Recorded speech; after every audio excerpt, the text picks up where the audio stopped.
하나님 말씀 보겠습니다. 하나님 말씀은 고린도전서 1장 18절 말씀부터 25절 말씀까지입니다. 고린도전서 1장 18절 말씀부터 25절 말씀을 봉독하겠습니다. 십자가의 도가 멸망하는 자들에게는 미련한 것이요 구원을 받는 우리에게는 하나님의 능력이라. 기록된 바 내가 지혜 있는 자들의 지혜를 말하고 총명한 자들의 총명을 폐하리라 하였으니 지혜 있는 자가 어디 있느냐? 선비가 어디 있느냐? 이 세대의 변론자가 어디 있느냐? 하나님께서 이 세상의 지혜를 미련하게 하신 것이 아니냐? 하나님의 지혜에 있어서는 이 세상이 자기 지혜로 하나님을 알지 못하므로 하나님께서 전도의 미련한 것으로 믿는 자들을 구원하시기를 기뻐하셨도다. 유대인은 표적을 구하고 헬라인은 지혜를 찾으나 우리는 십자가에 못 박힌 그리스도를 전하니 유대인에게는 거리끼는 것이요 이방인에게는 미련한 것이로되 오직 부르심을 받은 자들에게는 유대인이나 헬라인이나 그리스도는 하나님의 능력이요 하나님의 지혜니라. 하나님의 어리석음이 사람보다 지혜롭고 하나님의 약하심이 사람보다 강하니라. 아멘. 오늘 말씀을 통해서 그리스도 십자가는 하나님의 최고의 지혜입니다 라는 말씀을 가지고 나누도록 하겠습니다.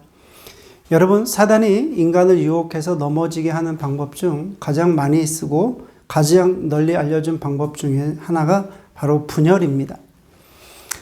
최초의 인간인 아담과 하와를 유혹할 때도 이 분열의 방법을 사용했는데요. 아담과 하와가 선악과를 따먹음으로 인해서 하나님처럼 밝아지게 될 것이다. 또 그렇게 이야기해서 유혹했죠. 결국 이 사건을 통해서 하나님과 또 아담과 하와의 그 관계, 신뢰가 무너졌죠. 그래서 하나님의 말씀을 또 의심하게 만들었고 결국 하나님과 인간은 분열이 되었습니다. 분열의 방법은 결국 이제 사단이 교회를 무너뜨릴 때도 사용합니다. 한국 교회의 역사를 살펴봐도 이 기독교의 역사를 보게 되면 한국에 파송되어 온 선교사와 또 한국 출신, 국내에서 목회자로 세워진 사람들과의 이 분열로 결국 갈등이 야기되었습니다. 그 후에는 교회가 분열되어서 여러 교단이 생기고 교파가 생기고 신학교가 생겼습니다.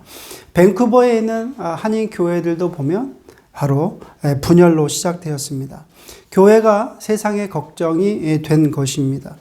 오늘 읽은 말씀을 통해서 보면 고린도 교회도 역시나 분열이 되어서 그 사도 바울이 분열을 책망하며 하나가 될 것을 강조합니다. 고린도 교회가 신앙의 본질인 그리스도의 복음보다는 특정한 사역자를 추종하게 되었습니다. 결국 특정인 사역자를 추종하고 집착하다 보니까 분파주의에 빠지게 된 것입니다. 그래서 바울은 고린도 교회의 십자가의 도를 설명합니다. 그런데 오늘날 세계 교회의 역사도 마찬가지고 분열의 역사입니다. 고린도 교회가 겪었던 문제가 오늘날 세상에 있는 교회도 동일하게 분열의 역사가 지속되어 있다는 것입니다. 오늘 말씀을 통해서 예수 그리스도의 십자가의 도를 전하는 복음만이 유일한 진리요 하나님의 능력과 지혜임을 아는 시간이 되었으면 좋겠습니다. 첫 번째로 생각해 볼 것은 현재의 신앙은 미래를 알려주는 지표입니다. 자, 18절 말씀을 읽겠습니다. 십자가의 도가 멸망하는 자들에게는 미련한 것이요 구원을 받는 우리에게는 하나님의 능력이라.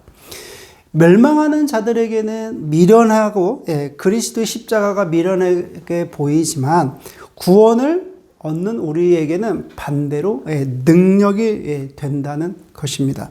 여기서 주목할 것은 바울이 이 멸망할 자들과 또 여러 구원을 얻는 자들을 가리키면서 특별히 문법적으로 현재 분사형을 사용합니다.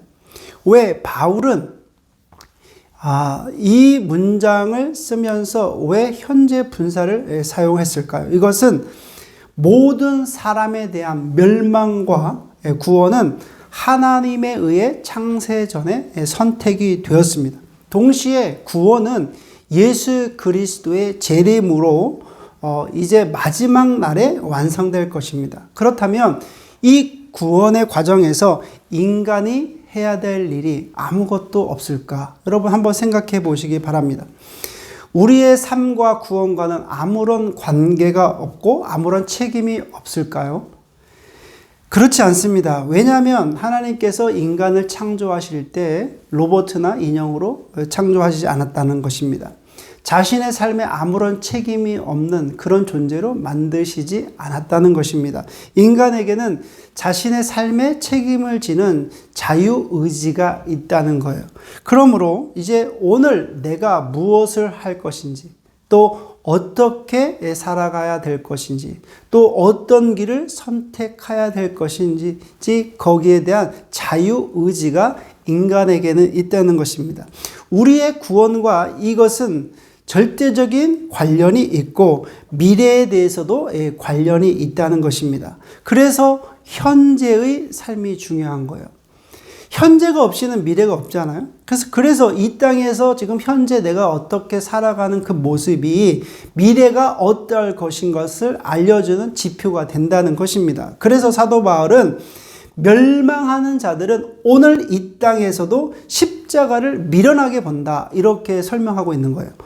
왜냐하면 멸망하는 자들은 이 땅에서 육신의 것들만 챙기고 교만과 또 이기심과 탐욕에 빠져 있다 보니까 예수 그리스도의 십자가를 미련하고 무가치한 것으로 봤다는 것입니다. 여러분, 우리가 미래를 알기 위해서 점쟁이나 또 타로점을 볼 필요가 없다는 거예요. 미래를 알기 위해서는 오늘 내가 그리스도의 십자가를 어떻게 바라보고 있는가, 그것을 보면 알 수 있다는 거죠. 오늘 내가 추구하는 삶의 가치는 무엇인가를 보면 알 수 있다는 거예요. 그리고 오늘 내가 어떤 길을 걸어가고 있는가, 그것을 보면은 살펴보면 된다는 것입니다. 지금 내가 돈을 많이 벌고 내가 형통하는 삶을 사는 것 같고 내가 좀 잘 사는 것 같고 사람들에게 어떤 자랑할 만한 삶이 되어도 십자가를 조롱하고 비웃는다면 이 삶은 살아있는 삶이 아니라 죽은 삶이다. 반대로 현재는 낮고 천하고 가난하고 불쌍해 보여도 십자가를 귀히 여기면 하나님의 복음을 쫓아가는 삶이 되었다라고 하면 이런 삶이 장차 미래에 승리하는 삶이 되게 된다는 것입니다. 두 번째로 생각해 볼 것은 사람들에게 미련해 보이는 전도야말로 구원을 위한 최상의 방편이라는 것입니다. 자, 21절 말씀을 읽겠습니다. 하나님의 지혜에 있어서는 이 세상이 자기 지혜로 하나님을 알지 못하므로 하나님께서 전도에 미련한 것으로 믿는 자들을 구원하시기를 기뻐하셨도다. 바울은 전도를 미련한 것으로 보았습니다. 이 말씀은 전도 자체가 미련하다는 그런 의미가 아닙니다. 이 의미는 겉모양이 화려하게 보이는 인간의 어떤 철학이나 또 지혜와 이렇게 비교해 봤을 때 전도가 얼마나 여러분 외적으로 그렇게 좀 미련하게 보인다는 것입니다. 그런데 여러분, 전도는 인간을 향한 하나님의 지혜입니다. 인간의 지혜는 아무리 높아도 또 아무리 많아도 하나님을 알 수 없습니다. 과학이 여러분 발달한다고 하나님을 알 수 있습니까? 지식이 또 많다고 해서 하나님을 발견할 수 있습니까? 경제가 발전한다고 해도 하나님을 알 수 없습니다. 인간은 스스로 자신이 스스로 지혜 있게 진화되었다고 그렇게 말합니다. 그리고 지식의 방법에도 또 연역적 방법, 귀납적 방법, 현상학적 방법으로 다양한 방법으로 지식을 탐구해 왔습니다. 그러나 광대한 우주에 비하면 그 지식은 굉장히 초라하다는 것이죠. 이러한 방법으로 눈에 보이지 않는 하나님을 알 수는 없습니다. 종교는 어떻습니까? 사람들은 영원과 영생에 대해서 관심을 갖습니다. 그러다 보니 이 땅에 수많은 종교가 생겨났습니다. 그리고 인간 스스로 경지에 이르기 위해서 참선과 또 요가와 또 또 마인드 컨트롤을 통해서 자기를 수행합니다. 심령수, 심리학 등 갖가지 방법들을 개발했지만 역시나 하나님을 발견하지 못했다는 거예요. 부활과 영생을 누리지 못했습니다. 여기에 여러분, 하나님이신 분이 예수 그리스도 또 메시아로 이 세상에 오셨습니다.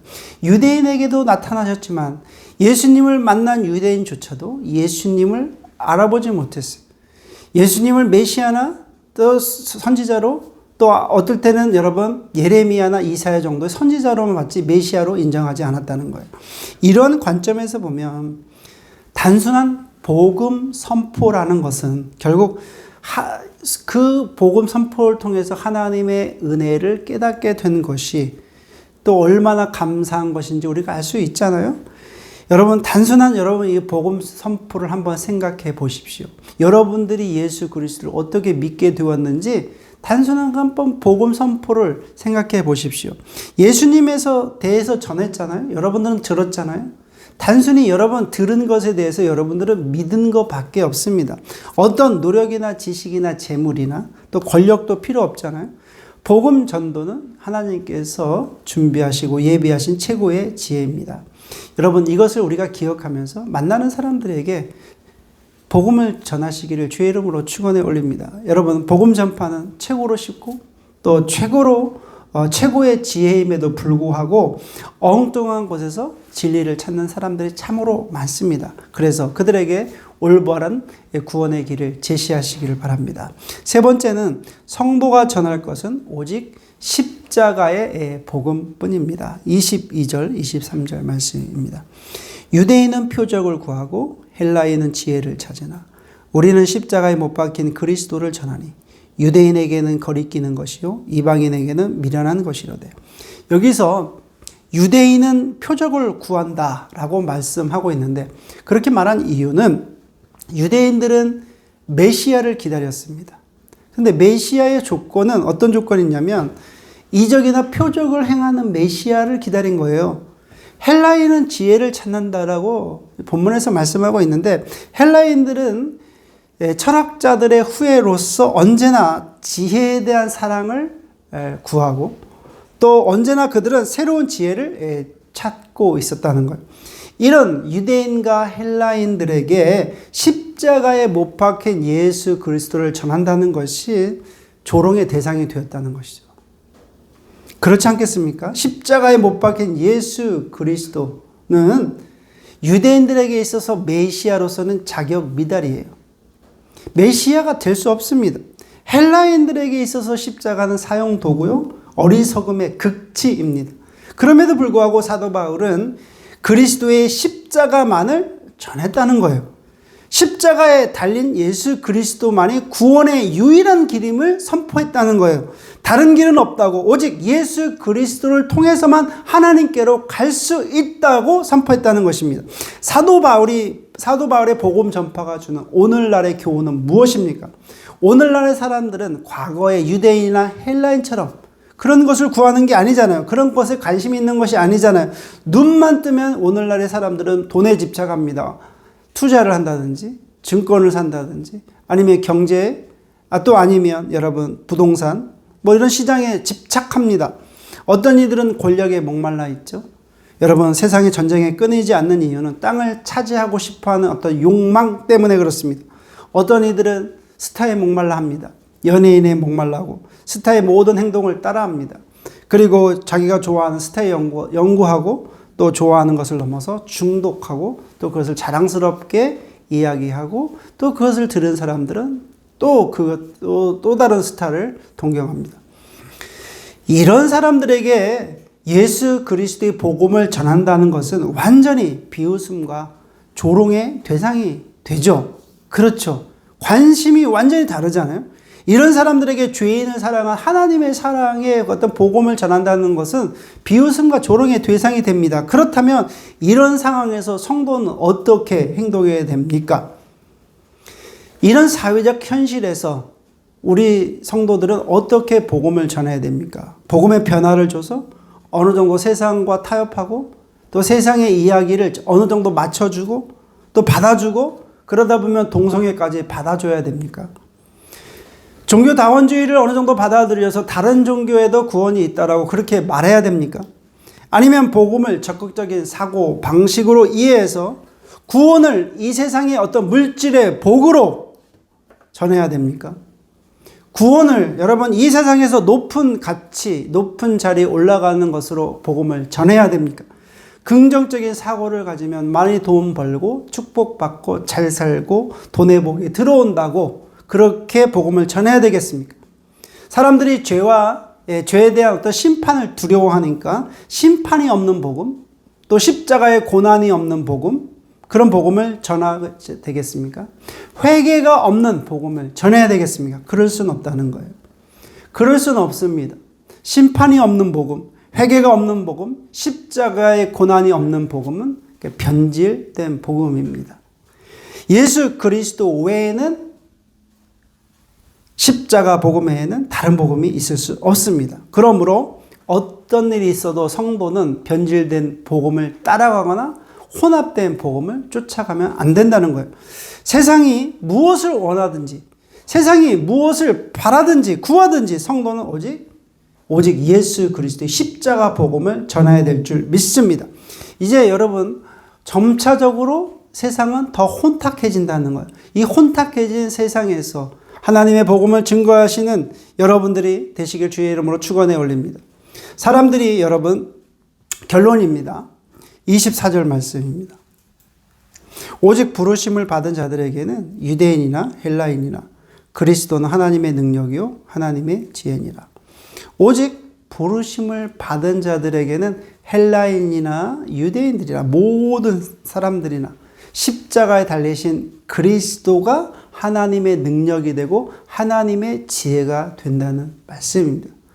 모든 사람, 하나님의 부르심을 받은 사람들은 세상에 있는 어떤 사람들이든지 간에 예수 그리스도가 십자가가 바로 능력이고 지혜가 된다는 말씀입니다. 그리스도의 십자가는 하나님의 최고의 지혜입니다.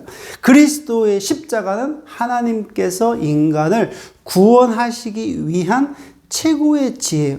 만약에 여러분 그리스도의 십자가가 없었더라면, 예수 그리스도의 십자가의 죽으심이 없었더라면 죄인을 구원하시기 위한 어떤 방법이 없었다는 거예요. 구원받을 수도 없었다는 거죠. 왜냐하면 죄의 값은 사망이기 때문에 그렇습니다.